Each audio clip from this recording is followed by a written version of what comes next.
Bulletin का आगाज करें और सबसे पहले आपको खबर दें, कराची में सोहराब गोट में डाकू की फायरिंग से 8 साला बच्चा जाँ बहक हो गया जबकि उसका चचा जख्मी हो गया। पुलिस ने डाकू को मुकाबले के बाद हलाक कर दिया। रेंजर्स ने मंगू पीर से 4 डाकुओं को गिरफ्तार कर लिया। मुख्तलिफ पुलिस मुकाबलों में 5 जख्मियों समेत 6 डाकू असलहा और मोटरसाइकिल समेत गिरफ्तार कर लिए गए। पुलिस के मुताबिक सोहराब गोट जुनेजो कॉलोनी में डाकू की फायरिंग से 8 साला बच्चा पुरअसरार तौर पर जाँ बहक हो गया जबकि उसका 20 साला चचा अब्बास जख्मी हो गया। मकतूल के बड़े चचा ने मीडिया से गुफ्तगू करते हुए बताया कि 2 डाकुओं का आपस में झगड़ा हो रहा था। इस दौरान एक ने फायरिंग की जिसकी जद में गली में बैठा हुआ बच्चा और उस चचा जख्मी हो गया। पुलिस का कहना है कि वाक़े की इत्तला मिलते फायरिंग करने वाले डाकू का पीछा किया। सोहराब गोट नदी में डाकू से मुकाबला हुआ।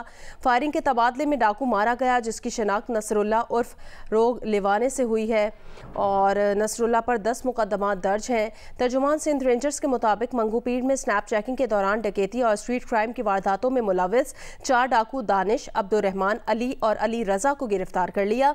मुलजिमान के कब्जे से 2 पिस्तौल, मोबाइल फ़ोन और मोटरसाइकिल भी बरामद कर ली गई है। मुलजिमान ने मंगूपीर, न्यू कराची और नॉर्थ कराची में दुकानों में लूट मार और स्ट्रीट क्राइम की वारदातों का इतराफ़ किया है।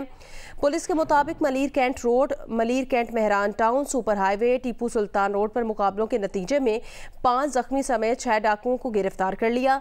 पुलिस के मुताबिक शाह फैसल कॉलोनी, सादात कॉलोनी में झगड़े के दौरान फायरिंग से एक शख्स जख्मी हो गया। पुलिस फायरिंग करने वाले शख्स को तलाश कर रही है।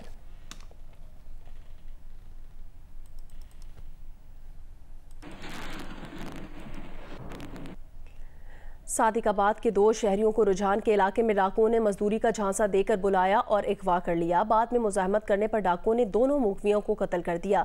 अफसोसनाक वाक़े की रिपोर्ट कर रहे हैं जियो न्यूज़ के नुमाइंदे मलिक मोहम्मद असलम। जी, मैं इस वक्त मौजूद हूँ ज़िला रहीम यार खान की तहसील सादिकाबाद में। तहसील सादिकाबाद से 2 शहरियों को रुझान के डाकुओं ने अगवा कर लिया था और पुरकशिश ऑफर देकर वहाँ पर बुलाया था कि उन्हें छत का काम करवाना है, जिसके बाद उन्हें यरगमाल बनाया और कई रोज़ तक यरगमाल बनाए जाने के बाद जो है उन्हें कत्ल करने के बाद उनकी लाशें दरियाबुद कर दी। हम इस वक्त मौजूद हैं एक मुगवी शहजाद के बड़े भाई के पास। मजदूरी करता था छत्तां वालियां दे कोल। उत्थे काल आई है, काल दे उत्ते कोई इन्होंने परमिशन नहीं की कि मतलब कि पूछा दसिया नहीं भी तुसी कित्थों अपना कित्थे बैठे हो, तुहाडा इत्थे कोई तलक है नहीं है। बस मोटरसाइकिल लैके चले गए हमेशा करने वास्ते। मजदूर आदमी फिर कोशिश करता अपनी रोजी वास्ते। सानू काफ़ी दिनों तो बाद जाके पता चलिया कि उन्होंने मार दिता। आगे बढ़े खबर दें, पाकिस्तान मैरीटाइम सिक्योरिटी एजेंसी के जहाज़ का हिंदुस्तानी माहीगीरों की कश्तियों से आमना सामना हुआ। ताकुब के दौरान माहीगीरों की कश्ती PMSA के जहाज़ से टकराने से PMSA का सेलर शहीद और 2 हिंदुस्तानी माहीगीर समंदर में लापता हो गए हैं। तर्जुमान पाकिस्तान मैरीटाइम सिक्योरिटी एजेंसी के मुताबिक PMSA के जहाज़ का गश्त के दौरान पाकिस्तानी समंदरी हुदूद में गैर कानूनी सरगर्मियों में मसरूफ़ 8 हिंदुस्तानी कश्तियों से आमना सामना हुआ। पकड़े जाने से बचने के लिए माहीगीर कश्तियों में से एक ने अपनी रफ्तार बढ़ा दी और हिंदुस्तानी समंदर की तरफ भागने लगे। ताकुब के दौरान भारतीय माहीगीरों की कश्ती PMSA के जहाज से टकरा गई।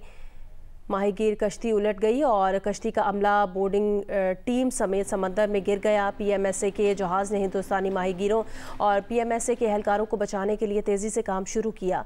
तमाम PMSA का जवान मोहम्मद रेहान शहीद हो गया जबकि 7 में से 5 हिंदुस्तानी माहीगीरों को भी जिंदा बचा लिया गया। 2 लापता भारतीय माहीगीरों की तलाश के लिए रेस्क्यू ऑपरेशन जारी है।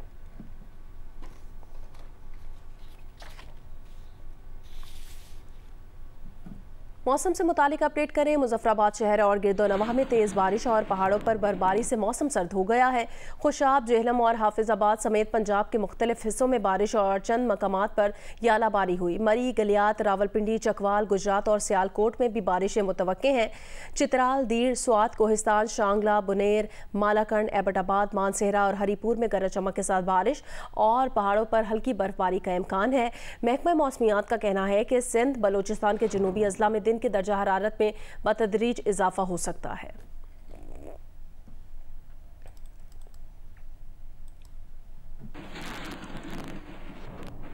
आज़ाद कश्मीर के बालाई और वस्ती अजला में मौसम ने करवट ली है और जाती सर्दियां लौट आई हैं। तफसील बताएंगे जियो न्यूज़ के नुमाइंदे आरिफ उर्फी। आजाद कश्मीर के दारुल हुकूमत मुजफ्फराबाद समेत आजाद कश्मीर के बालाई और वस्ती अजला में गुज़श्ता शाम से ही बारिश और बुलंद पहाड़ों के ऊपर बर्फबारी का सिलसिला शुरू हो गया था, जो अभी तक वक्फे वक्फे के साथ जारी है। मुजफ्फराबाद शहर में इस वक्त बारिश हो रही है। इसके गिरदो नवाह के जो पहाड़ हैं, जिसमें मकड़ा है, पीर हसी मार है, पीर चनासी है, वहाँ पे बर्फबारी हो रही है। हटिया में इस वक्त बारिश हो रही है। लीपा के भी बुलंद पहाड़ों के ऊपर बर्फबारी, जबकि वादी में बारिश का सिलसिला जारी है। इसी तरह जिला बाग, जिला हटिया, जिला हवेली, जिला सदनोती और जिला पुंछ में भी वक्फे वक्फे के साथ बारिश और बुलंद पहाड़ों के ऊपर बर्फबारी का सिलसिला जारी है। महकमा मौसमियात का यह कहना है कि बारिश और बर्फबारी का यह सिलसिला आइंदा 24 घंटे तक वक्फे वक्फे के साथ जारी रहने का इम्कान है, जिससे सर्दी की शिद्दत भी बरकरार रहेगी। सयाहती मकाम नारान में झील रोड पर ग्लेशियर टूटने से 8 होटल्स को नुकसान पहुंचा है। डीजी KDA शबीर खान मानसेहरा के मुताबिक नारान के रास्ते बर्फबारी के बायस बंद हो गए हैं और director general Kaghan development authority के मुताबिक इंतजामिया के साथ मिलकर मजीद मालूमात ले रहे हैं। ग्लेशियर्स टूटने से नारान बाजार नुकसान से महफूज है। डीजी KDA का कहना है कि ग्लेशियर्स टूटने के बायस शाहराह कागान पलंदरा से मुकम्मल बंद है।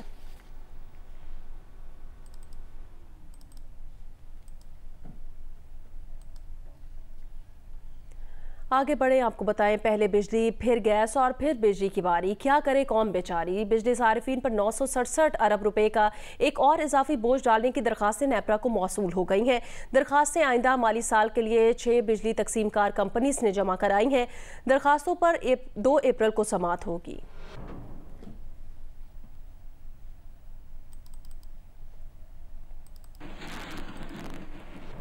वज़ीर आज़म मियां मोहम्मद शहबाज शरीफ की ज़ेर सदारत खुसूसी सरमायाकारी सहूलत काउंसिल की खुसूसी एपेक्स कमेटी का इजलास हुआ।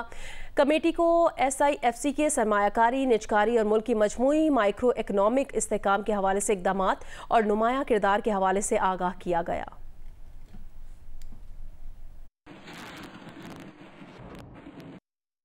कमेटी ने वज़ीर आज़म शहबाज शरीफ की क़यादत में जून 2023 के खसूसी सरमायाकारी सहूलत कौंसिल के क़याम के इक़दाम को सराहा, जो अब पॉलिसी साजी की तश्कील के मरहले में दाखिल हो चुकी है।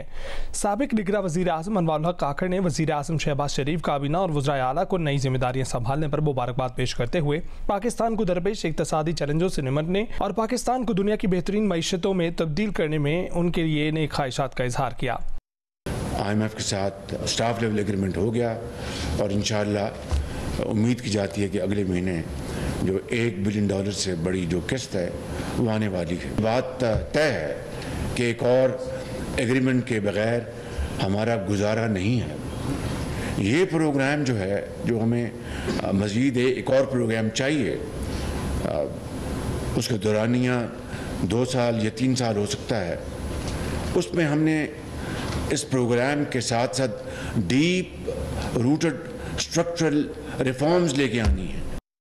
आर्मी चीफ ने हुकूमत के इक़्तिसादी इक़दामात में मुसल्लह अफवाज की जानिब से मुकम्मल ताउन की यकीन दहानी करवाई। उन्होंने मुल्क को इसके हकीकी पोटेंशल के मुताबिक ढालने के लिए महफूज और साजगार माहौल की फराहमी की यकीन दहानी भी कराई। वज़ीर आज़म शहबाज शरीफ ने कहा कि खसूसी सरमायाकारी सहूलत कौंसिल मुश्किल वक्त में आगे बढ़ने का एक रास्ता है और मुल्क की खिदमत के लिए माजी की निस्बत एक पुख्ता अज़्म की ज़रूरत है। उन्होंने वफाकी काबीना पर जोर दिया कि वो मिलजुल कर सियासी इख्तलाफात को बालाए ताक रखकर इक़्तिसादी इस्तेहकाम के लिए एक टीम बनकर काम करें। हमें मिलकर काम करना होगा। वफाक अकेला ये जिम्मेदारियां अदा नहीं कर सकता जब तक कि सूबों के साथ मिलकर हमें इस सफ़र के तरफ तेज़ी से बढ़ना होगा। और इंशाअल्लाह मिलकर हम ये मुश्किलात और चैलेंजेस का मुकाबला करेंगे। रास्ते में बहुत दुश्वारियाँ आएंगी, चैलेंजेस आएंगे। अपने ज़ाती इख्तिलाफात को एक तरफ करके और कौमी मफाद को सामने रखकर और अपनी ज़ाती लाइक्स एंड डिसलाइक्स से ऊपर बढ़कर करेंगे इंशाअल्लाह। तो मेरा ईमान है कि इंशाअल्लाह we will reach our destination one day soon. उन्होंने वसी तर कौमी इक़्तिसादी एजेंडे के तसलसल पर निगरान हुकूमत का भी शुक्रिया अदा किया। Chairman PTI barrister Gauhar Khan ने साइफर की दोबारा तहकीकात और साबिक सफीर असद मजीद से बयान दोबारा रिकॉर्ड कराने का मुतालबा कर दिया। कहा, डोनाल्ड लू ने कांग्रेस कमेटी में जो कहा वो झूठ है। असद मजीद को तददीद या तायीद के लिए बयान जारी करना चाहिए। एक सवाल पर बैरिस्टर गौहर खान ने कहा, बानी PTI को जेल से निकालने के लिए किसी से मुज़ाकरात नहीं करेंगे। सियासी बातचीत के कायल हैं, दरवाजे सबके लिए खुले हैं। तहरीक इंसाफ के सीनियर रहनुमा हामिद खान ने कहा, पीटीआई के हक में हालात का रुख बदलता नजर नहीं आ रहा।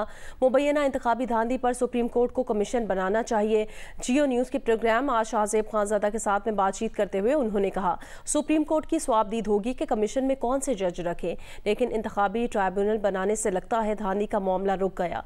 बानी पीटीआई के मुकदमात पर बात करते हुए उन्होंने कहा, इंतखाबी निशान केस में उनकी दरख्वास्त ज़ेरे इल्तवा है। सुप्रीम कोर्ट में दायर दरख्वास्त में सबको पार्टी बनाया है, जिनमें MQM भी शामिल है।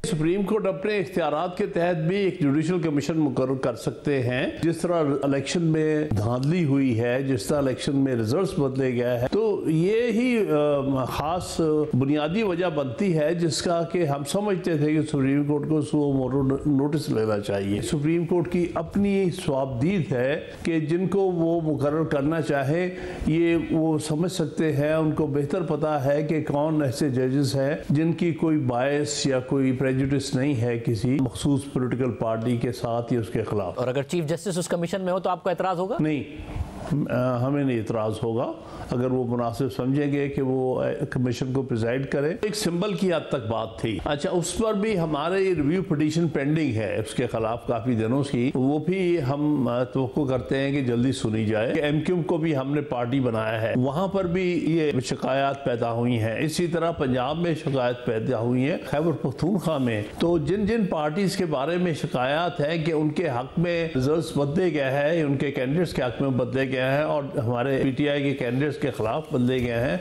उनको पार्टी बनाया गया है। जहां तक तो ट्राइब्यूनल्स का ताल्लुक है, वो तो मामला बहुत देर के लिए लटक जाएगा। वही यहाँ मकसद नजर आता है उन अवामिल का या उन कुव्वतों का जो चाहते हैं कि इनको फेयर ट्रायल ना मिले, ना वो चाहते हैं कि जल्दी फैसला हो। वो तो एक जरिया है इस वक्त धांधली पर पर्दा डालने का। हवा का ज्यादा रुख बदलता नजर नहीं आ रहा अभी तक तो, क्योंकि अगर तो जरा भी ये तो अभी तक हमें ये शायद पिटीशन न करनी पड़ती। वज़ीर दिफा ख्वाजा आसिफ ने कहा कि अफगानिस्तान अपनी सरजमीन पर पाकिस्तान मुखालिफ दहशतगर्दों को रोकने में नाकाम रहता है तो अफगानिस्तान की भारत के साथ तिजारती राहदारी बंद कर सकते हैं। अगर अफगानिस्तान हमारे साथ दुश्मन जैसा सलूक करता है तो हम उन्हें तिजारती राहदारी क्यों फराहम करें। वॉइस ऑफ अमेरिका को इंटरव्यू देते हुए उन्होंने कहा कि पैगाम भेजने की ज़रूरत है कि सरहद पार दहशतगर्दी बहुत बढ़ चुकी है। पाकिस्तान काबुल में डिफेक्टो हुक्मरानों को ये पैगाम देना चाहता है कि हम इसे इस तरह जारी नहीं रख सकते। फरवरी 2023 में काबुल के दौरे में तालिबान वज़रा से कहा था कि वो TTP के माजी के एहसानात की वजह से काबुल के हाथ ना बांधें। अगर TTP ने आप पर एहसान किया है और आप उनके शुक्रगुजार हैं तो उन पर काबू रखें। TTP को हमारे साथ जंग शुरू ना करने दें, आप उनके इत्तेहादी ना बन जाए। उम्मीद है अफगानिस्तान TTP को काबू में रखने का वाहिद मुतालिबा पूरा करेगा। पाकिस्तान अफगानिस्तान के साथ मुसल्लह तसादुम नहीं चाहता, ताकत आखिरी चाराकार है।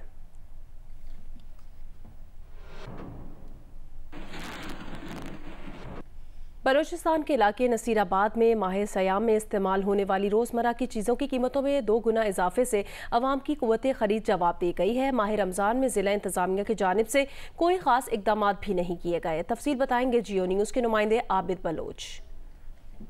जी, मैं इस वक्त मौजूद हूँ गोश्त और सब्जी मंडी में, जहाँ पर बढ़ती हुई महंगाई ने अवाम का जीना मुश्किल कर दिया है और रोजमर्रा इस्तेमाल होने वाली चीजों की दुगना कीमतों में इजाफे के बायस शहरियों की कुव्वत खरीद जवाब दे गई है। जबकि माह रमजान में जिला इंतजामिया नसीराबाद की जानिब से अब तक कोई खास इक़दाम नहीं किए गए हैं। जी, आपने क्या खरीदा? जी, मैंने सब्जी खरीदी है और रमजान से पहले तो बिल्कुल इसका रेट कम था, लेकिन रमजान में डबल हो गया है। आप देखें कि हम फल फ्रूट खरीद रहे हैं, वो भी डबल कीमत से हमें दिए जा रहे हैं। महंगाई ने आवाम का जीना दोबर कर दिया है। मुल्क में बढ़ती हुई महंगाई ने शहरियों की मुश्किलात को मजीद बढ़ा दिया है और ये वो चीजें हैं जो आवाम रोजमर्रा इस्तेमाल करते हैं। जी, हाफिजाबाद में जहां एक तरफ महंगाई ने अवाम को परेशान कर रखा है तो दूसरी जानिब गदागरों की दिन ब दिन बढ़ती हुई तादाद ने शहरियों को मजीद परेशान कर दिया है। तफसील बताएंगे जियो न्यूज़ के नुमाइंदे सैयद मोहम्मद ज़मीर। जी, हाफिजाबाद में जहां एक तरफ होशरबा महंगाई ने अवाम को सता रखा है, तो दूसरी जानब यहां पर गदारगरों की दिन ब दिन बढ़ती हुई वबा ने भी शहरियों को परेशान करके रख दिया है। ये गदागर गली मोहल्लों, कूचों, शाहराहों, बाज़ारों और अहम शाहराहों के अलावा मसाजिद के बाहर हम वक्त भीख मांगते हुए दिखाई देते हैं। हुकूमत की जानब से पाबंदी के बावजूद अभी तक गदागरी के इंसदाद के लिए कोई अमली इक़दाम अमल में नहीं लाए जा रहे हैं। दूसरी जानब शहरियों का कहना है कि कई ख़वातीन उनके घरों में गदागरी के रूप में दाखिल होकर वारदातें कर चुकी हैं। ज़िली इंतज़ामिया को चाहिए कि वो ज़िला भर से गदागरी के खात्मे के लिए सख्त इक़दाम अमल में लाएँ। जी, रेडीमेड मलबूसात ने दर्जियों के कारोबार को काफ़ी हद तक मुतासिर किया है, लेकिन ईद आज भी वो मौका है जिसके आने पर दर्जियों को कान खुजाने की फुर्सत नहीं होती। इस सीज़न का मसला ये है कि एक तरफ महंगी बिजली ने सिलाई के दाम बढ़ाए, तो दूसरी तरफ लोड शेडिंग है जो इसी तरह जारी रही तो वक्त पर ऑर्डर पूरे करना नामुमकिन हो जाएगा। इस बारे में मज़ीद बताएंगे कराची से जियो न्यूज़ के नुमाइंदे महर वाहिद। आज की दौड़ती भागती ज़िंदगी में वैसे तो शहरियों की अक्सरियत ईद पर मार्केटों का रुख करती है और सिले सिलाए कपड़े ख़रीद कर काम चलाती है, मगर नाप तोल और फिटिंग का शौक़ रखने वाले ऐसे लोग भी कम नहीं जो आज भी अपने मलबूसात दर्जियों से सिलवाना पसंद करते हैं। ये अलग बात कि दर्जियों के बढ़ते हुए रेट अब इन लोगों को भी रेडीमेड कपड़ों की तरफ माइल कर रहे हैं। बच्चों की सूट लेने के लिए, क्योंकि पहले तो ये होता था परचेज आदमी खरीद लेता था, कपड़ा लेता था। अब कपड़ा तो लेने की गुंजाइश ही नहीं, हालात इसका काबिल नहीं छोड़े लोगों ने, ठीक है ना। अब ये परचेजिंग हुई है, सिला सिलाया सूट सस्ता पड़ता है, बहुत ज़्यादा सस्ता पड़ता है। बेहिसाब वैरायटी आई हुई कपड़ों की ना जी, तो शौकीन लोग आते हैं हमारे पास तो पहनते हैं। बाकी रेडीमेड तो हर आदमी साइज ऐसे होते हैं हर आदमी पहन लेगा। ईद उल फितर के लिए कपड़े सीने वालों का कहना है कि रमज़ानुल मुबारक में काम तेज़ होता है, लेकिन बिजली की लोड शेडिंग के बायस परेशानी का सामना करना पड़ रहा है। ये कारीगर बैठा हुआ है, जैसा कारीगर बैठा हुआ है, सुबह से बैठा हुए थे, काम नहीं है, तो लाइट नहीं है, इसकी वजह से हमारा काम बंद है कि हम दूसरा काम ही नहीं ले सकते। हमें पता ही नहीं है, कस्टमर आ रहे सामान अपना दे के वापस लेके चले जा रहे, लाइट नहीं होता, बोलते आप हमारे काम नहीं कर रहे हो। दर्जियों का शिकवा है कि एक तो लोड शेडिंग वक्त पर ऑर्डर पूरे करने के लिए रुकावट बनी हुई है, दूसरे बिजली के भारी भरकम बिल हैं जिनके बायस दुकान का किराया, कारीगरों की उजरत और दीगर अखराजात पूरे करना मुश्किल हो गया है। ईद का मतलब है खुशी, और मामला अगर ख़ानदान की खुशी का हो तो ख़रीदने वाले सस्ता महंगा नहीं देखते। इसलिए कराची की अहम मार्केटें हो या दर्जी की दुकानें, लोगों का रश हर जगह देखा जा सकता है। कैमरामैन ज़ुबैरुद्दीन और नासिर अली के साथ महर वाहिद, जियो न्यूज़, कराची। मुल्तान के मुख्तलिफ इलाकों में कूड़े करकट के ढेर और सीवरेज लाइनों की बंदिश से शहरियों को मुश्किलात का सामना करना पड़ रहा है। तफसील बताएंगे जियो न्यूज़ के नुमाइंदे इमरान चौधरी। जी, मुल्तान शहर और इसके गिरदोनवा में सफाई की सूरत हाल इंतहाई बुरी है।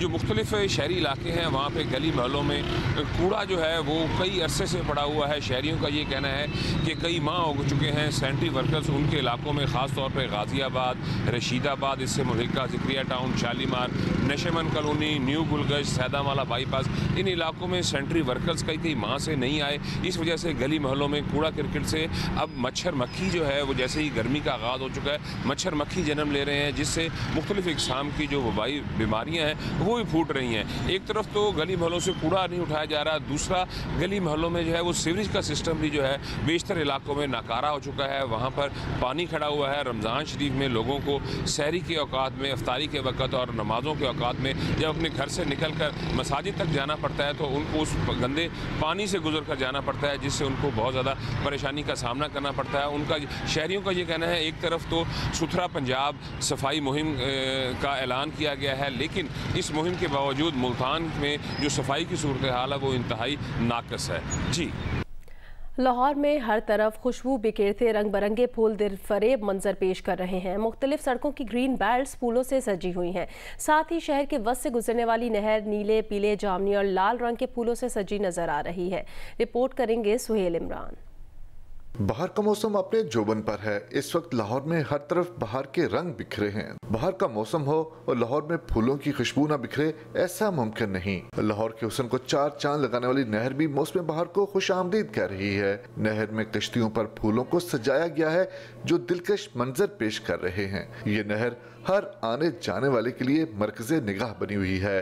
कैमरामैन सफदर अली के साथ सोहेल इमरान, जियो न्यूज़, लाहौर। जन्नत नज़ीर वादी स्वात कुदरत के हसीन नज़ारों के साथ आसार कदीमा से भी माला माल है।